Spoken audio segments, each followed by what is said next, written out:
Our next session will be The Changing Landscape of Multilateralism, Navigating Global Power Shifts. Please welcome to the stage your moderator, Soraya Sarhadi Nelson.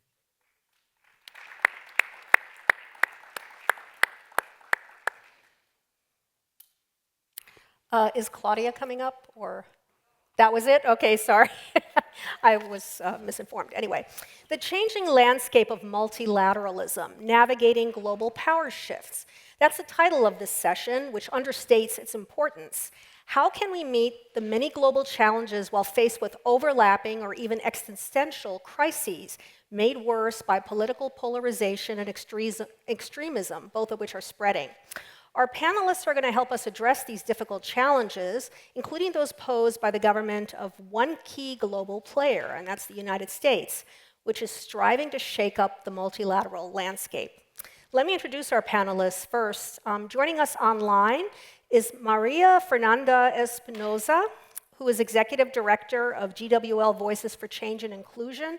She was the 73rd President of the UN General Assembly and a former Minister of Foreign Affairs in Ecuador. Welcome, Maria. She's on the screen, by the way. She's not up here. Okay, also online is Wang Waya, or Henry Wang. Is it okay to call you Henry, I hope?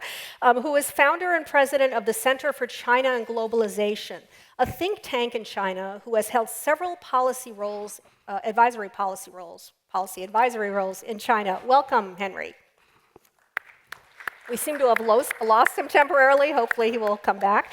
Joining me here in Berlin are Palani Matembu, who is Executive Director of the Institute for Global Dialogue.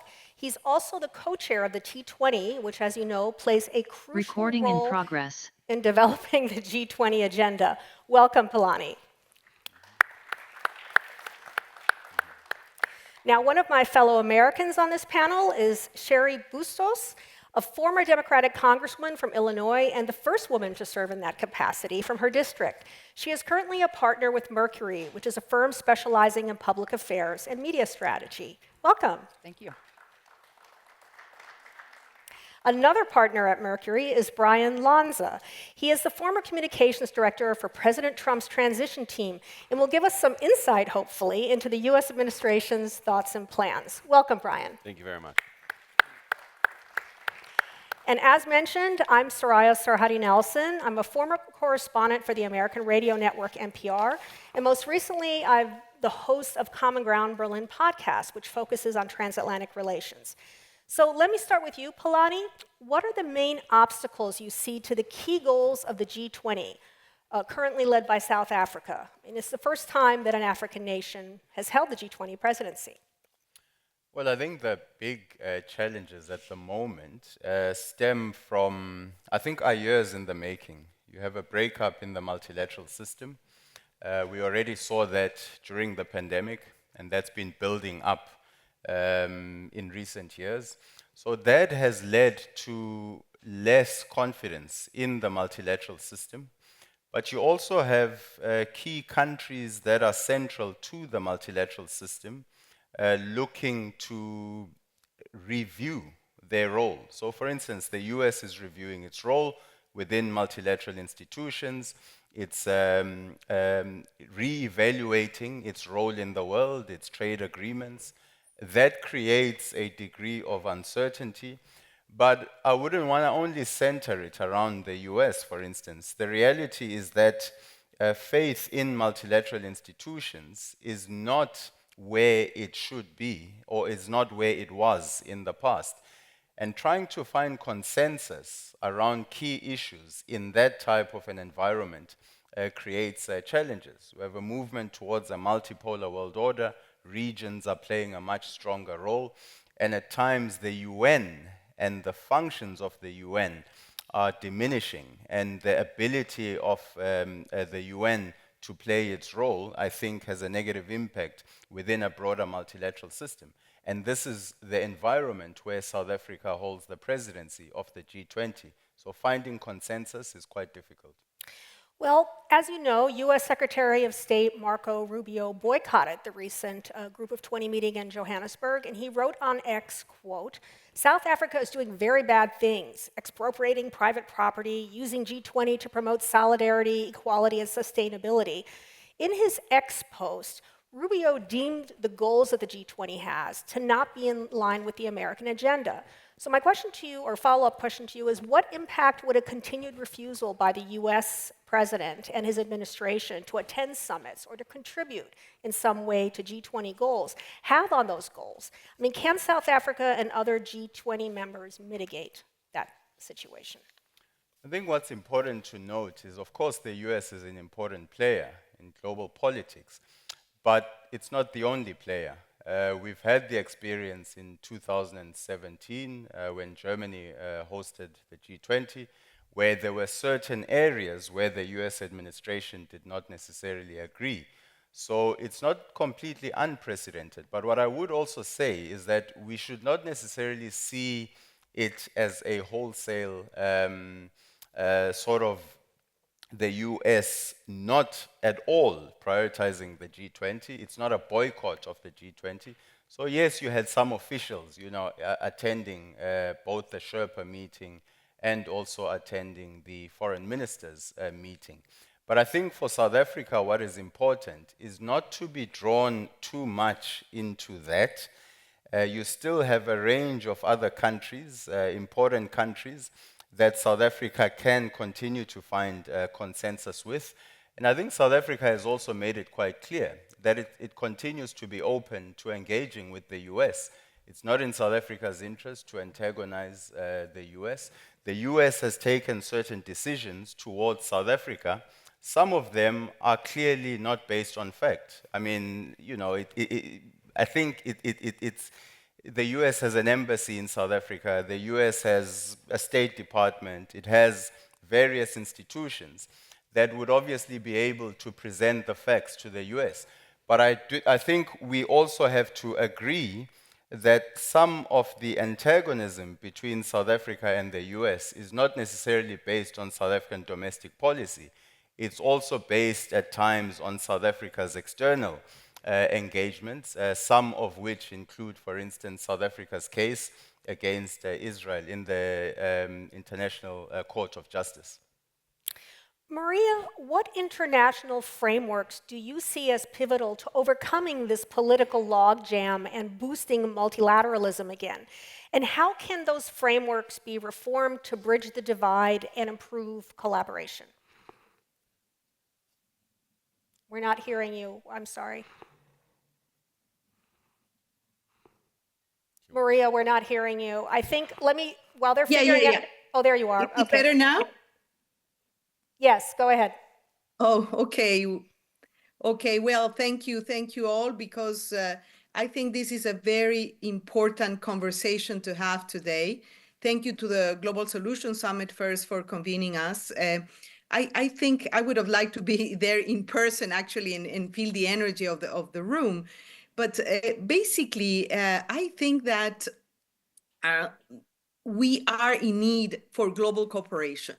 And global cooperation has never been greater. We are living through an era of fragmentation. We're listening from my panel colleagues. And basically, we are experiencing a shift, growing multipolarity, deepening geopolitical divides, and multilateralism. It's not an abstraction. It can be translated by collective action, cooperation.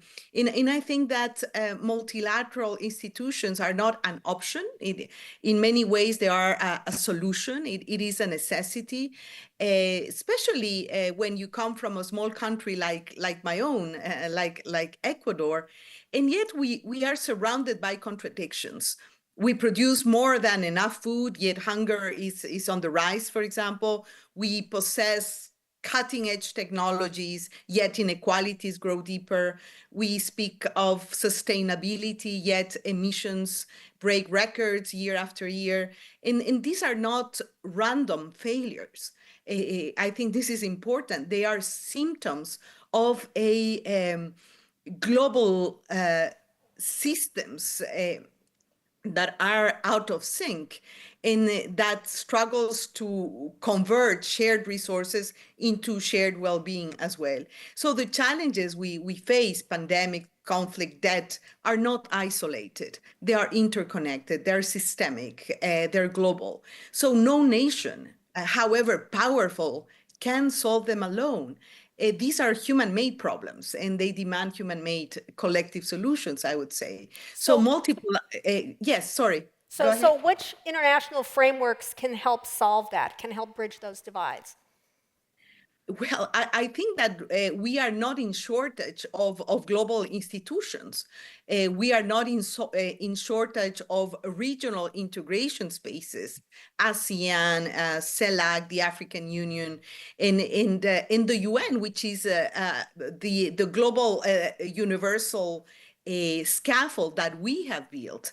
So basically, perhaps we will have a second round to discuss what are the specifics, how can we transform and reform this universal global institution. And I think when we speak about the UN reform, I cannot agree more that there is a trust deficit, but also there is an effectiveness impact gap there that we need to fill. And this has to go beyond cosmetic changes. It must revitalize political leadership, build accountability, put people, especially the most vulnerable, at the center of decision making. And I think that this goes beyond merging all the institutions in one, what I call this responsive shock answers to the critiques that the UN is receiving right now. So it's a major overhaul that requires strong political leadership, strong political will, and to bring back the UN to where it belongs, which is the member states, the governments, and the co-responsibility and accountability frameworks that are perhaps more needed than ever today. Thank you. Brian, President Trump is redefining the US approach to international collaboration. Would he be receptive to what Polanyi and Maria are saying? Or what do you think is the best way for international partners to engage with the Trump administration? Listen, I think there's a tremendous amount of distrust with President Trump and Republicans with a lot of these multinational groups. You look at the World Trade Organization, the World Health Organization. Those are two multinational groups that have actually done harm to the United States. World Trade Organization, not enforcing the trade rules have actually hurt the United States. Recently, the World Health Organization sort of passing over what took place with COVID did great harm to trust in the United States. So there's reason for mistrust to exist. I think the biggest step they can do is what she said earlier, is go back to their original mandate. They've lost their way. The UN has lost its way. The International Court threatening to put Obama in jail, threatening to put Bush in jail, threatening to put, these multinational organizations are not working to the benefit of the United States. So it's not hard for Republicans, a constituent, to say there's a problem, there's no fix, we need to be done with it. I think reforms take place, but I think that the challenge you have with reforms is nobody's actually answering the real question. In Trump's view, and in some of the Republican views, a lot of these multinational organizations have become anti-Semitic. And that's a problem. And that's certainly a problem with this Republican president. It's certainly a problem with this Republican Party. And they've seen what's taken place in the UN, where they have targeted Israel, even though they were victims of a horrible attack. We've seen the International Court, target Benjamin Netanyahu, even though he's defending his country from a horrible, terrorist attack. Could you imagine, the International Court, targeting George W. Bush after September 11th? I'm sorry, we can. So this is the problem you have. And so I think the way they got to go to it is they got to probably narrow it down, use, one or two groups, these organizations, and make sure that the mandates are fair and equitable, and that they're not, rooted in some type of anti-Semitism that is sort of permeated at the UN. At least that's how Republicans feel.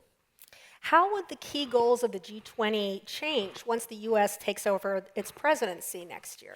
Listen, I think the challenge you have with the way President Trump sees the world is COVID changed everything, right? COVID completely, mixed up politics as we've seen it. Not only in the U.S. but abroad. You've seen a lot of incumbent presidents sort of lose their presidencies. I mean, the first incumbent president to lose the presidency was Donald Trump. It was coming towards the end of COVID. There was a vaccine, and he lost the presidency. I mean, COVID was very disruptive, and COVID sort of led a lot of countries looking inward to analyzing what are these decisions that we're making by opening up these global markets, where in time of crisis we don't have reliable partners. And I think when you sort of look at what President Trump looks downfield is he wants to have reliable partners. He doesn't want a crisis, to sort of, have everybody scatter and figure where they need to go. America's offering its vision. I think there's, if Trump's looking across the chessboard of who's across him, it's President Xi. And so President Xi has their vision, and we are on this chess game. Europe's is just a pawn in that chess match.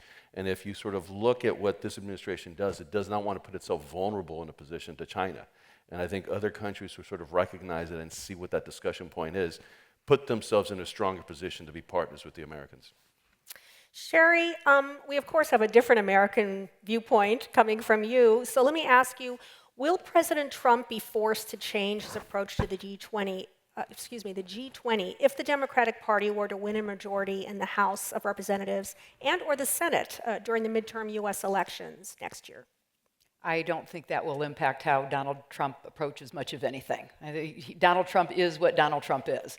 That said, let's look forward to 2026 and what is likely to happen. History would show that the Democrats will win back the majority in the House. The Republicans are in power, and in a midterm, historically, other than in recent history under George Bush, was the first George Bush, right? Second George Bush, when Republicans did not lose the majority. So what will that mean? In America, the party that's in power, and so if Democrats win back the majority, they hold every gavel. So the speaker's gavel, the speaker will be a Democrat. Every committee chair will be a Democrat. Every subcommittee chair will be a Democrat. So how that will be disruptive is there will be more oversight over the Trump administration. I think also what we're going to see in the coming months is the court cases that are pending right now. What Donald Trump is doing is unconstitutional when it comes to his executive orders, and for instance, what he's doing with the funding of USAID, with what he's doing removing funding, changing the executive order on universities, et cetera. He does not have the right in many of those cases to do this through executive order. So as those play through court and the court has rulings, much of that is going to change also as we move forward. Well, do the Democrats have any area of agreement with Donald Trump in terms of their concerns about the G20 and these other multilateral frameworks that are aimed at solving the world's problems? Democrats and Republicans are united on being anti-China right now. I mean, that is that's something that has brought both parties together. Well, let me bring Henry into the conversation. Sorry, Henry, but that's the truth. Okay, so Henry, let's get you into the hot seat here. What can we expect China's role to be in implementing or shifting G20 priorities this year and next? Yes, thank you. I actually think that G20 is really a very important international platform to gather all the 80% of the global GDP country there. And that given that sometimes UN is not function effectively, G20 should be really a great platform to do that. And that's where I think we need to increase the frequency of global leaders meeting. I felt that really we are missing that now. For example, in a number of years ago, those world leaders, I mean, even US and China, they met in APEC, they made the G20, they met at UN. So we do need more occasions for them to meet so that they have to build up some trust. Because right now I see the negative narrative is really poison both countries because if people come to China to see it, everything is still going well. I mean, China has contributed greatly to the global peace and stability, 30% of global GDP growth, largest peace-sending country of the P5 member countries, and also second largest donor, almost equal to US now to the UN budget, and also for the WTO and all the free trade agreement in the world. So my suggestion is that let's do several things probably to strengthen the multilateralism. First is that we have a World Bank, an IMF that is based in Washington and is really, most influenced by the US. But also we have AIB, which is a model that the World Bank, and we have other ADB is managed by Japan and AFDB, European Development Banks. We get all those development banks together because they have less political influence than they follow similar governance rules. So I think first they need to have that to see how they're going to tackle the world deficits in infrastructure, in AI, in telecommunication and digital, everything. So that's number one. Number two, we should not stand by or waste our time to reform the international organizations like WTO, like WHO, even though US is temporarily putting their hold on that. I think one of the good examples is the CPTPP, which now UK has joined that, and European may be interested to join that. And let's get everybody to join if US is not really interested to do that right now. And China already had formed the largest free trade agreement with ASEAN, with Japan, with South Korea, with Australia, New Zealand. That's the largest free trade agreement in the world. So let's continue to push all those mechanisms that go to benefit the world. Because, for example, WTO has contributed enormously to global prosperity and stability. I mean, 1995, when WTO established, we have only 3 trillion global trade. Now we have 33, 10 times more global trade now, which is probably the bedrock of prosperity that we're having now. We complained about all those things that happening here and there, but you look at the real fact that hundreds of billions of people being lifted out of poverty because of the globalization. Of course, globalization is not perfect, but we need to really have this multilateral dialogue. And finally, I would think, let's have some probably peaceful coexistence. I see that G7 is playing a lot of a role, and then BRICS countries play a lot of role. BRICS country now, GDP is already larger than G7 now.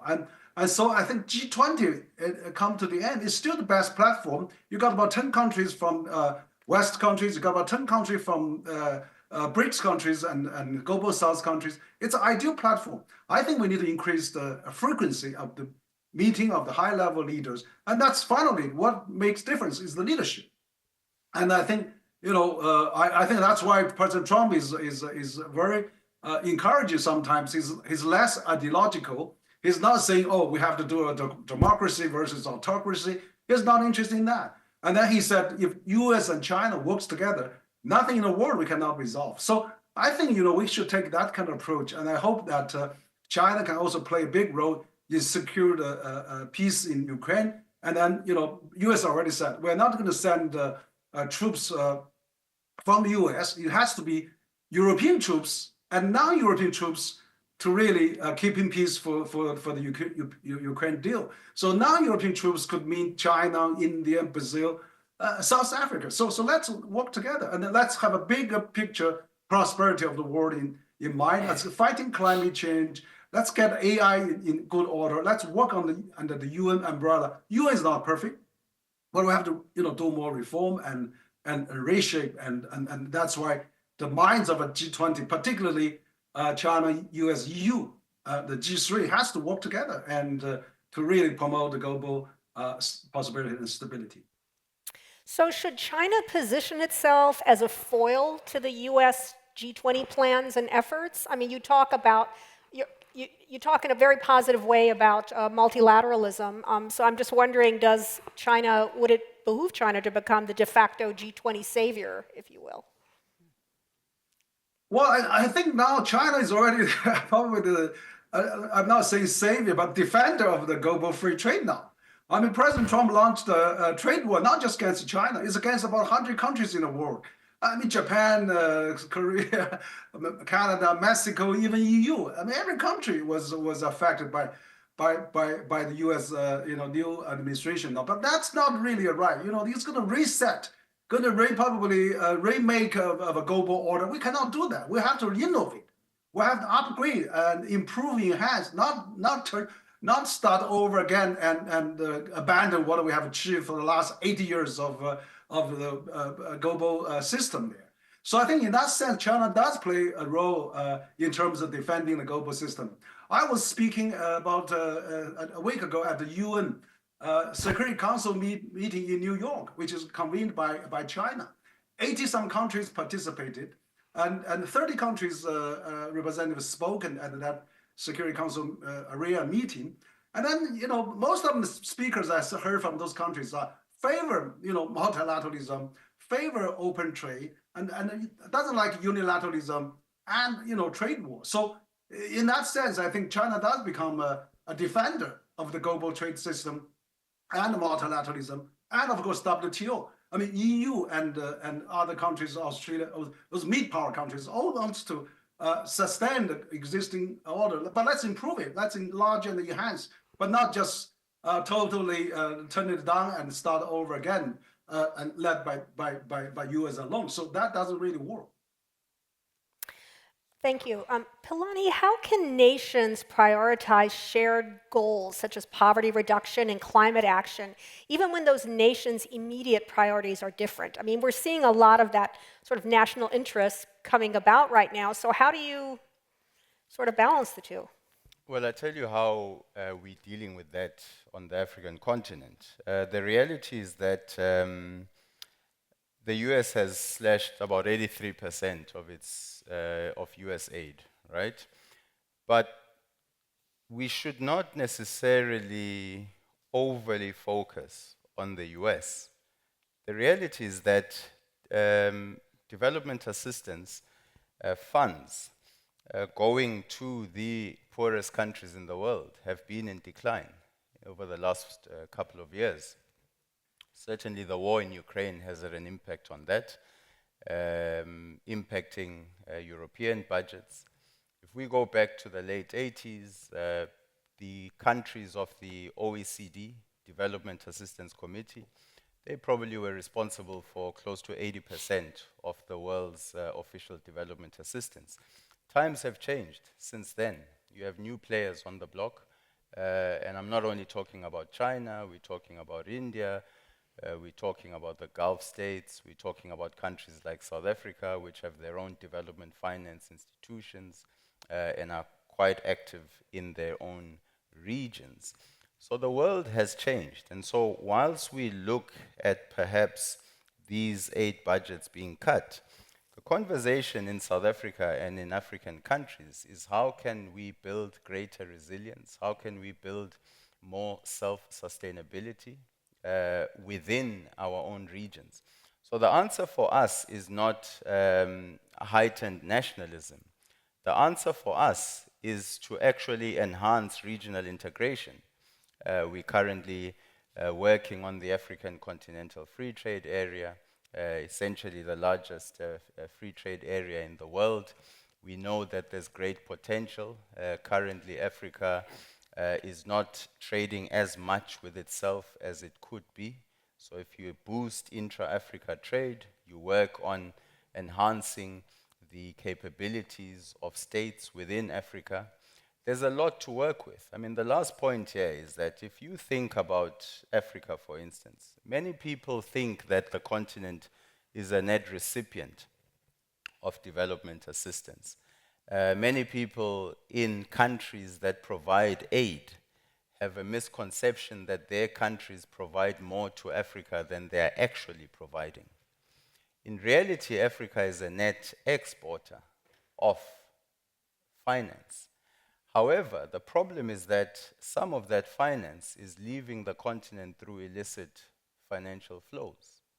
So if you combine the amount of development assistance with the amount of foreign direct investment that Africa receives, and you compare that with the illicit financial flows leaving the continent, the reality is that Africa is a net exporter of capital, but at times through illicit means.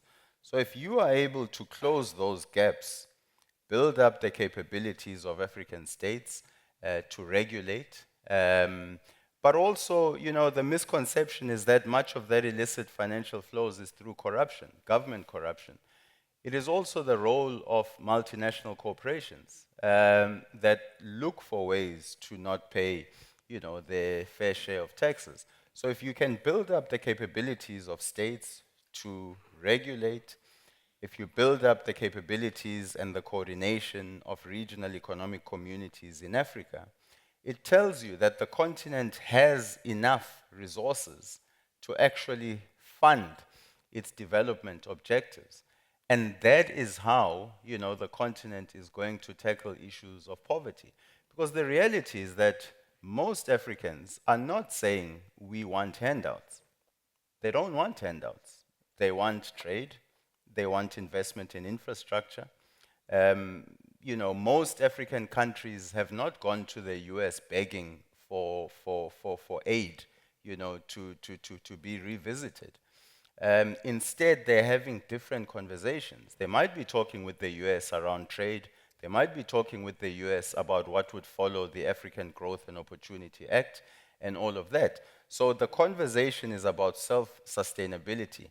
And I think as a region, we are better off if we focus on building our internal capabilities, enhancing intra-Africa trade. It strengthens our position to also engage with the likes of the US, the likes of China, India, and other countries. And that's a much more sustainable model than having key elements of your government's development policies dependent on whether the US is going to provide development assistance or not, or whether European countries will provide development assistance or not. Thank you. Brian, is there a way for the United States to balance the intensely national needs that are sort of center stage at the moment with the shared G20 goals, for example, climate justice, sustainability, things that are just not in the vocabulary of the current administration? I don't see it. I think you saw President Trump's and Republicans' reaction when he came into office, got out of the Paris Accord. I think those types of actions have a possibility, but they can't be something that just solely targets the United States.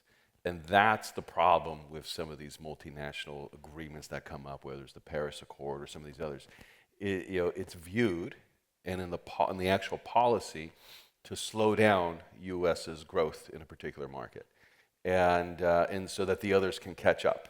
It's a fair thing to ask, but it's not a fair thing to ask an individual country to bear the burden of India's pollution, of China's expansion of coal mines, which they are, at least during COVID recently. So, I think from that standpoint, if you want some type of agreement, it actually has to be fair, and it can't be stacked against the United States.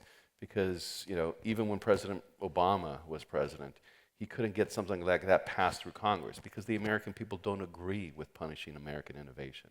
American people don't agree with Americans being punished for wanting to expand markets. Whereas if you look at what these climate agreements does, they punish Americans. And so I think, if you're looking at something and you want to have America buy in, it can't be something that punishes them.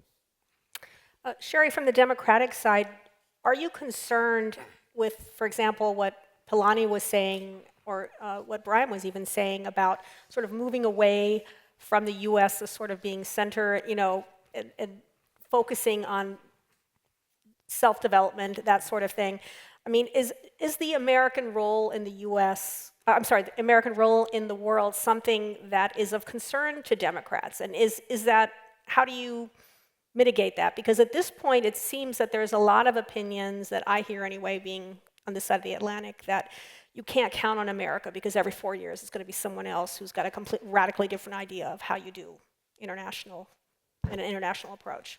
Yeah, it's deeply concerning. We've had discussions over the last 2 days about USAID. That's the soft power that we have exerted all over the world, and that's all changed now. And so those who were on the receiving end of USAID are trying to figure out what can they do Is there some kind of swap that can happen? Can we give up critical minerals to get back in the good graces of the United States, et cetera? Democrats are deeply concerned about it, but it's not going to change, at least for the next couple years. As I said earlier, if Democrats do win back the majority, we're still likely not to win back the majority in the Senate, so we'll still have divided government. And this is a time of change right now. Democrats would view this as not a good time of change. Maria, I want to go back to something that you said earlier, or you alluded to earlier, about smaller countries and how they can gain more of a say in international frameworks. I want to turn that question around to you and ask whether international bodies should be more flexible to accommodate the changing demands of more powerful countries like the US, guaranteeing their continued relevance amid those shifting global realities. If so, if that is something that should happen within that international framework, how should that happen? Well, I've been attentively listening to the speakers, and there's so many good elements in the conversation. Number one, leaders need to meet more often, more frequently, and agree on fundamentals. I think that we need to redefine an agenda of the essentials. What are the things that unite us? Do we agree that we need to fight poverty? That poverty is bad for everyone, that we need to increase the competitiveness and the innovation capacity of our countries. Multilateralism is not about only meeting among the 193. You mentioned the G7, you mentioned the G20. We mentioned regional integration mechanisms that should be boosted. And I think a conversation between the southern countries, it's also much needed. We heard about the need to strengthen intra-African trade, to boost installed capacities and infrastructure. I agree, we don't, from the developing countries' perspective, it's not handouts. It's about co-responsibility. It is about boosting our infrastructure capacity, our scientific capacity, our connection to artificial intelligence and cutting-edge technologies. It is about a world that is increasingly interdependent. It is about a world that has increasingly the same problems to address. When we look, for example, that in 48 hours, you can have 150% of a small island GDP dismantled because of a climate shock, for example. I mean, these are things that where we need multilateral spaces, where we need to reconcile national interest with global interdependence. And for that, leaders need to meet more often. As I said again, define an agenda of the essentials. What are the things that we agree upon? And believe me, multilateralism is working. As we speak, there is a new pandemics treaty that was recently adopted. There is a contribution of the United States, which is very good news to the International Development Association of the World Bank, of $3.2 billion for developing countries in zero interest. So, the role of the World Bank addressing the shortages of development, for example, are critical, and this has just happened. So the US is also a very important partner in the multilateral architecture. We saw the International Maritime Organization, putting $100 a ton emissions above a cap on decarbonization, agreed by consensus at the IMO. So many things are happening, are being addressed, but that doesn't mean that multilateral organizations need to be re-engineered, need to be retooled to respond to the challenges of today. And again, to reconcile national interest with global co-responsibility. And again, I think that we need to sit down and agree on an agenda of essentials, of issues where we all agree. G20 is a good space, the G7 is a good space, the UN continues to be a global platform, but a new UN, a restructured UN, an accountable and efficient UN, I think that's what we all want and need. Henry, what would an accountable and restructured UN look like to you? Well, I think that, just my personal thought, I think UN actually is 80 years now in history and needs some reform. The time now is very different than when we finish in the war now. But of course, what I think that G20 probably should play more role in the UN Security Council, for example. And instead of 15 country security member, let's have 20 some security member. But of course, 5 permanent members still there. But let's have the other 15, 16 as associate member, and then maybe we can see how we can reform this veto system. I mean, U.S. has used about 80, 90 times of veto since founding of the UN, and Russia has used about over 100 times, and China used only 50, 60 times. The same for UK and France. So I think maybe if we have a 2/3 of G20 some security member there, and then maybe can veto a P5 veto there, and let's get a general assembly, get every country have a say, have another 2/3, and then we have double 2/3 to veto a veto, and then maybe we may have a more system that reflects the this multipolar world, because we do have a different dynamic now.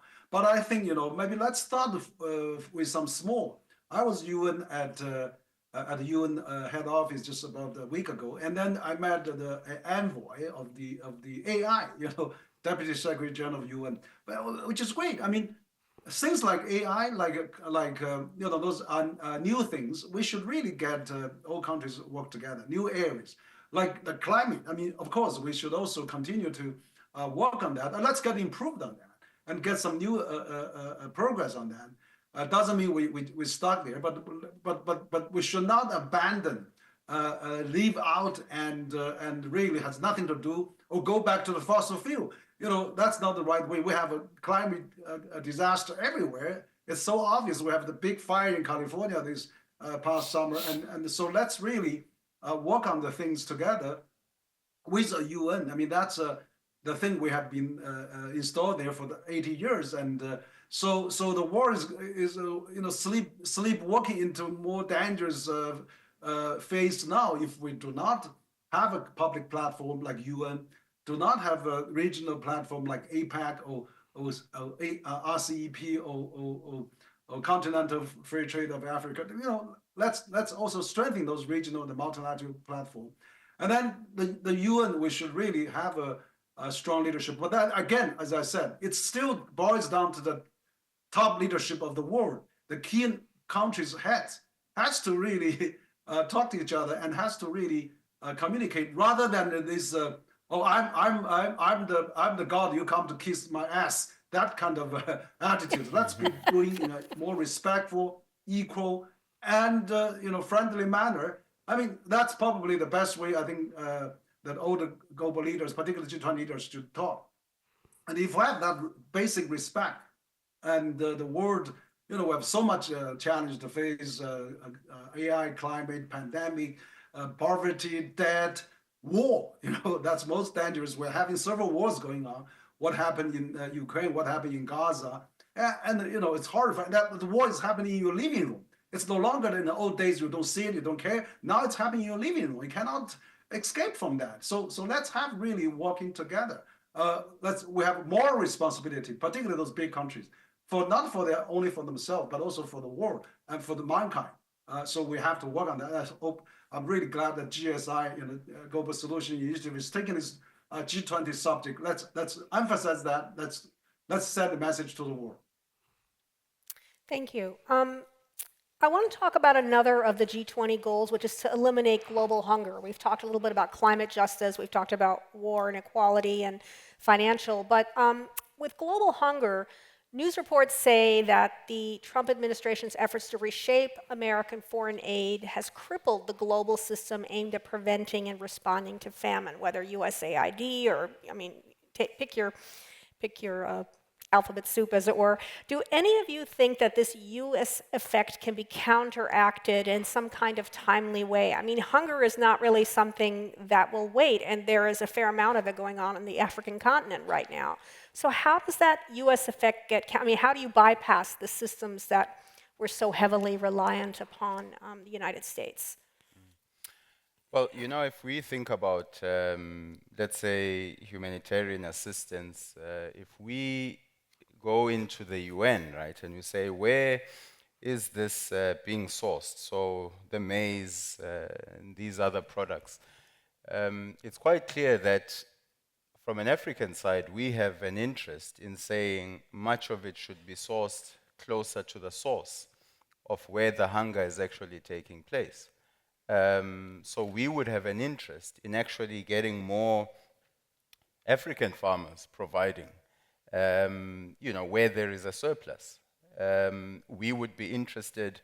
I mean, we know that Africa has the largest amount of unused arable land. So there's a huge potential there. But it's not going to be sorted only by humanitarian assistance. We need sustained solutions.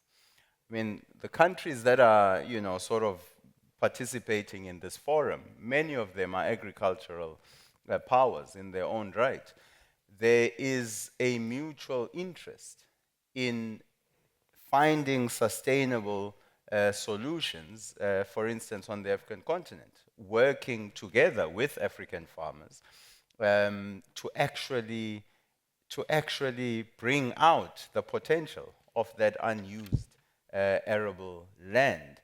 And I think those are the type of sustained solutions we're looking for. We're not looking to simply say, come in when there's a disaster, because then the next disaster is just around the corner. So there is a role for the state, and there is a role for state-led solutions. There is a role for development finance. There is a role for access to affordable finance to address issues like hunger. But there are also commercial interests involved where mutually beneficial relations could be forged, let's say between Africa and the Europeans, between Africa and American farmers. I mean, the geographic location of the continent is such that you're able to export both to the east and to the west, and you're able to export to the north, depending on where you're situated. I mean, South Africa has been utilizing opportunities. South Africa exports a lot of agricultural produce to the US. It exports a lot of agricultural produce to China also. So opportunities are there, to tackle issues such as hunger. But we have to say, where is the role of the state and where is the role for commercial actors to also play a role? Aid has a role in terms of disasters, but the reality is that the world of aid is shifting fundamentally, it's shifting right in front of our faces. Whoever comes after President Trump, the likelihood is that that's not going to be reversed very quickly. I mean, my last point is this. At times, we sort of made the mistake of thinking that the first Trump administration was an anomaly, right? That it would be a temporary thing and then everything would just come back to normal. There is no normal that we're going back to. The reality is that even the multilateral system that we seek to defend, even us in the global south, were criticizing aspects of the multilateral system. The irony now is that, countries that, like the US, that played a critical role in establishing this multilateral system, the rules and so forth, they are now saying similar things about the multilateral system. Now, we might disagree with the strategies they use to remedy the complaints that they have about the multilateral system. But to see the Trump phenomenon as something that is temporary, I think we do need a reality check and understand that even beyond this current administration, the likelihood is that the US is not simply going to revert to some form of normality, whether a democratic administration or a Republican administration. Something fundamental is shifting within the US. And the world is learning to adapt, and the world should continue to learn to adapt rather than simply waiting, for some kind of normality to come back. You speak of adaptation, and we don't unfortunately have anyone from the EU on this panel, but do any of you have any thoughts about what the EU can or should do with regards to key G20 plans that the US doesn't support, like climate justice or equality or sustainability?